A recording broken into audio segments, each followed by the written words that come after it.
Mukunda jewellers వారి Purvi gold and diamonds November 1న KPHBలో ఘనంగా ప్రారంభం. ఓపెనింగ్ ఆఫర్ గా ప్రతి 3 లక్షల కొనుగోలుకు ఒక బంగారు నాణెం ఉచితంగా పొందండి. మొత్తానికైతే ఎన్నికల ప్రచారం చివరి ఘట్టంకి చేరుకుంది. రేపు 5 గంటలతో ప్రచారం ముగియబోతుంది. ఇప్పటికే 3 పార్టీల నేతలంతా కూడా ప్రచారం ముగించుకున్నారు. మొత్తం జూబ్లీహిల్స్ లో 7 డివిజన్లు ఉన్నాయి. 7 డివిజన్లు కూడా అన్ని పార్టీలు ఇంటింటికి వెళ్ళి ప్రచారం చేసినటువంటి పరిస్థితి. ప్రస్తుతం మనం శ్రీనగర్ కాలనీలో ఉన్నాము.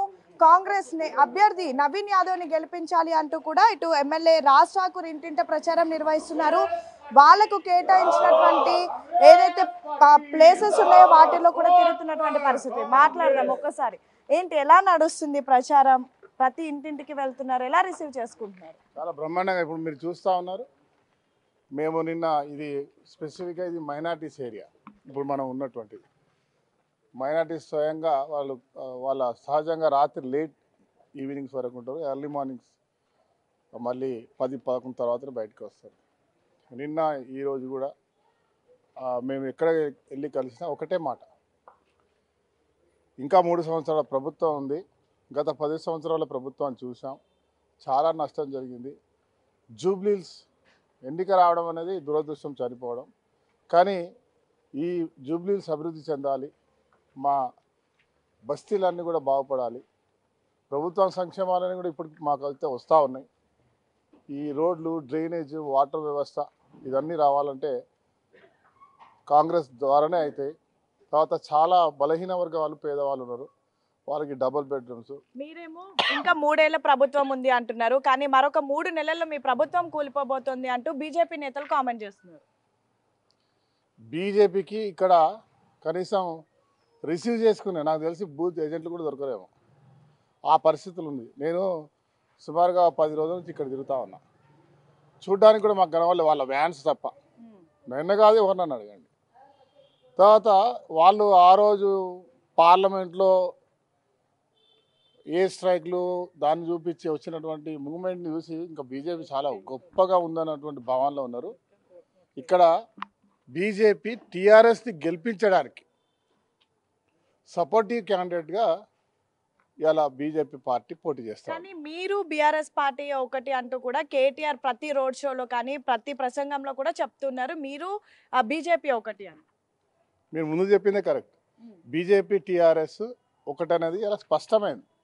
ఎందుకంటే కాంగ్రెస్ ఓట్ బ్యాంక్ ఉన్న ప్రాంతంలో వాళ్ళు ఫోకస్ చేసేటువంటి కార్యక్రమం చేస్తూ ఉన్నారు బీజేపీ వాళ్ళు. టీఆర్ఎస్ వాళ్ళు వాళ్ళని ఎక్కడ కూడా ఒక మాట కూడా అనకుండా ముందుకు పోతూ ఉన్నారు. వారి యొక్క అండర్స్టాండింగ్లో నడుస్తూ ఉంది. తర్వాత సెంటిమెంట్ క్రియేట్ చేయడానికి ట్రై చేస్తున్నారు.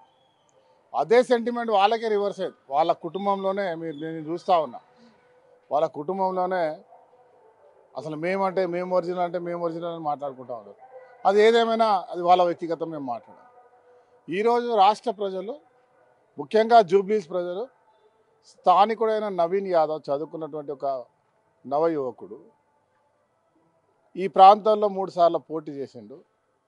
ఓడిపోయినా కూడా నిరంతరం ఈ ప్రాంతంలో కరోనా సమయం ముందు, కరోనా తర్వాత అనేక వివిధ విభాగాల్లో ఈ స్లమ్స్లలో ఉన్నటువంటి 7 డివిజన్స్లో జూబ్లీహిల్స్ అంటే స్లమ్. ఇక్కడ ఉన్న పేదవాళ్ళకి అన్ని రకాలుగా సహాయపడుతూ ఒక మంచి నాయకుడిగా, ఒక సోషల్ ఆర్గనైజర్గా ఉన్నాడు. ఈ ప్రాంత ప్రజలు ఈ ఏమంటారు అనుకోకుండా వచ్చిన అవకాశాన్ని, జూబ్లీహిల్స్ని అభివృద్ధి చేసుకోవాలి, నవీన్ యాదవ్ని గెలిపించుకోవాలని ఒక ఆలోచనతోటి ముందుకు పోతా ఉన్నాం. జూబ్లీహిల్స్ అభివృద్ధి అంటేనే 10 ఏళ్ల పాటు బీఆర్ఎస్ అభివృద్ధి చేసింది. ఆల్రెడీ కాంగ్రెస్ పార్టీ వచ్చి 2 ఏళ్ళైనా ఏం అభివృద్ధి చేయలేదు. ఈ 2 నెలలు కేవలం హడావుడి చేస్తున్నారు ఎన్నికల కోసం అంటూ ప్రతిపక్షాలు ఆరోపిస్తున్నాయి. మునుగోడు, హుజరాబాద్ ఎన్నికలు మీకు గుర్తున్నాయి కావచ్చు. దళిత బంధు అనే ఒక యోజనని తీసుకొచ్చిండు కేసీఆర్ గారు. ఆ దళిత బంధు అక్కడ ఉన్నటువంటి దళితులందరికీ కొన్ని 100 కోట్ల రూపాయలు ఇచ్చినటువంటి చరిత్ర అయినది. ఓట్లకు విలువ అసలు లేకుండా దాని ఒక డబ్బులతో కొనే ప్రయత్నం చేసిన వాళ్ళు మునుగోడు కావచ్చు, హుజరాబాద్ కావచ్చు, వాళ్ళు ఆ ఎన్నికల గురించి చేసినటువంటి వాళ్ళ చరిత్ర. ఇక్కడ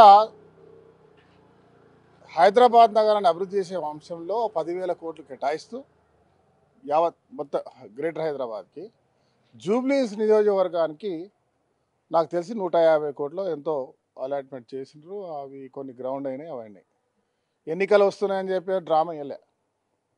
ఈరోజు చాలా రోజుల తర్వాత నేను తిరుగుతూ ఉంటే ఇవన్నీ కూడా టెండర్ అయినాయి, యూజ్డ్ అయిపోయింది, కనబడుతుంది కదా మనకి. ఈ వాడల్లో రోడ్స్ లేక చిన్న వర్షం వచ్చినా మేము బయటికి రాలేకపోతా ఉన్నాం. ఇవన్నీ చూడండి తీగలు. ఇది ఇప్పుడు కాదు కదా, 10 సంవత్సరాల నుంచి ఉన్నాయని చెప్తా ఉన్నారు. Just you can look up. ఇవి చూపిస్తూ ఉన్నారు. ఇండ్లు, రోడ్లు, డ్రైన్లు, లైట్లు, తర్వాత విచ్చలవిడిగా కట్టడాలు, తర్వాత కొంత యాంటీ సోషల్ యాక్టివిటీస్ నడుస్తున్నాయి. మేము అనేక సార్లు 10 సంవత్సరాల్లో అనేక అధికారులకు కలిసి చెప్పినా కూడా మాకు ఇక్కడ పట్టించుకునే నాదుడు లేడు. ఈరోజు 2 సంవత్సరాల నుంచి కార్పొరేటర్స్తో గవర్నమెంట్కి డైరెక్ట్ చెప్తా ఉంటే ఈ పనులు నడుస్తూ ఉన్నాయి. ఇది ప్రాంతం అంతా గొప్పగా రావాలంటే ఖచ్చితంగా కాంగ్రెస్ ప్రభుత్వం రావాలి. మాకు రేవంత్ రెడ్డి గారి మీద పూర్తి విశ్వాసం ఉంది.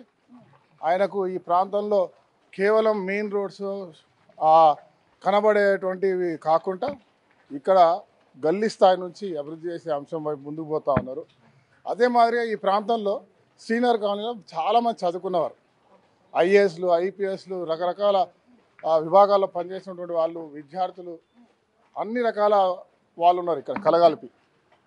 మీరేమో చదువుకున్న వాళ్ళు ఏరియా మొత్తం ఉన్నారు అంటున్నారు. జూబ్లీస్ అంటే మాస్ ప్లస్ క్లాస్ పీపుల్ ఉంటారు ప్రధానంగా. మరి చదువుకున్న వాళ్ళంతా కూడా పదే ఆరోపణలు చేస్తున్నటువంటి మీ అభ్యర్థి రౌడీ అంటూ కూడా ఆరోపణలు చేస్తున్నారు.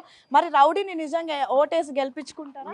నేను మిమ్మల్ని తీసుకుని వెళ్తా. ఇప్పుడు ఒక చదువుకున్న కాళ్ళు ఇక్కడ 288 డివిజన్ బూత్లో తలపండిన గొప్ప మేధావులు ఉన్నారు. ఆడ వారు ఎంత చక్కగా చెప్తున్నారంటే నవీన్ అనే వ్యక్తి గురించి, టీఆర్ఎస్ పార్టీ కావలసుకొని గతంలో 30-40 సంవత్సరాల క్రితం వాళ్ళ నాన్నగారి జీవితాన్ని తీసుకొని ఆ చిన్న పిల్లోడి మీద నిందలేస్తూ ఉన్నారు. మేము స్వయంగా చూస్తూ ఉన్నాం. నవీన్ అనే పిల్లోడిని ఎప్పుడు అందుబాటులో ఉంటాడు, మంచి చేస్తూ ఉంటాడు, మాకు దగ్గరగా ఉన్నాడు. మేము ఈసారి నిర్ణయం తీసుకున్నాం. పోయినసారి మేము టీఆర్ఎస్ పార్టీకి చేసినాం వాస్తవం, కానీ ఈసారి మేము అందరం కూడా మీరు రావాల్సిన అవసరం లేదని చెప్పి వాళ్ళు బయటకు వచ్చి అలా మాట్లాడుతూ ఉంటే చాలా అద్భుతంగా అనిపిస్తూ ఉన్నది. మీరు కావాలంటే కొన్ని అపార్ట్మెంట్ ఈ బూత్లో 47 అపార్ట్మెంట్స్ ఉన్నాయి. ఈ 47 అపార్ట్మెంట్లో వెళ్ళి అడగండి. ఇవన్నీ టీఆర్ఎస్ పార్టీ చేస్తున్నటువంటి అబద్ధపు ప్రచారం, కావాలని బురద జల్లేటువంటి కార్యక్రమం నిరంతరం వాళ్ళు చేసే ప్రక్రియలో భాగంగా ఇవాళ అన్ని ప్రాంతాల్లో పల్లె నుంచి పట్టణం వరకు ప్రభుత్వం చేస్తున్న ప్రతి సంక్షేమాన్ని ఎత్తి చూపడం, తప్పుగా చూపడం, మనుషుల మనోభావాలు దెబ్బతినే విధంగా వ్యక్తిగతంగా క్యారెక్టర్ అసాసినేట్ చేసేటువంటి కార్యాచరణను చేస్తూ ముందుకు పోతున్నటువంటి ఒక వారి యొక్క ఆలోచన. అది ఆల్రెడీ సిట్టింగ్ సీట్ బీఆర్ఎస్ వాళ్ళది అండ్ మోరవర్ సెంటిమెంట్ తో ముందుకు వెళ్తూ ఉన్నారు. మరి ఇన్ని ఆరోపణలు ఎదుర్కొంటున్నటువంటి మీ అభ్యర్థి గెలుస్తాడనే నమ్మకం ఉందా? 100% నవీన్ యాదవ్ భారీ మెజారిటీతోటి రేపు రాహుల్ గాంధీ గారికి, రేవంత్ రెడ్డి గారికి జన్మదిన కానుకగా ఇవ్వబోతా ఉన్నారు జూబ్లీస్ ప్రజలు. సో మొత్తానికైతే జూబ్లీహిల్స్ నియోజకవర్గంలో భారీ మెజారిటీతో గెలవబోతున్నాము. 10 ఏళ్ల పాటు బీఆర్ఎస్ చేసినటువంటి అభివృద్ధి ఏమీ లేదు. ఎక్కడికి వెళ్ళినా సరే ప్రజలు ఇంకా మాకు అనేక సమస్యలు ఉన్నాయి, వాటన్నిటిని కూడా తీర్చాలి అంటూ మమ్మల్ని వేడుకుంటున్నారు. సో ఖచ్చితంగా మమ్మల్ని ఓటు వేసి గెలిపిస్తారు అని అయితే కాంగ్రెస్ ఎమ్మెల్యే రాజ్ ఠాకూర్ చాలా కాన్ఫిడెంట్గా చెప్తున్నారు. అండ్ సేమ్ టైం రేపు 5 గంటలతో ప్రచారం ముగియబోతోంది. సో 3 పార్టీలు కూడా ప్రచారంలో జోరు పెంచారు. ఈ రోజు రేపు కీలకంగా మారనుంది. సో అన్ని పార్టీలు ఇప్పటికే ప్రచారం నిర్వహిస్తున్నారు. మొత్తానికైతే జూబ్లీహిల్స్ ఎన్నికలు మేమే గెలుస్తామని అన్ని పార్టీలు కూడా ధీమా వ్యక్తం చేస్తున్నారు. సో చూడాలి మరి జూబ్లీహిల్స్ నియోజకవర్గ ప్రజలు ఎవరి వైపు మొగ్గు చూపుతారు, ఎవరు గెలవబోతున్నారు అనేది తెలుసుకోవాలంటే మాత్రం 14వ తారీఖు వరకు వేచి చూడాల్సింది.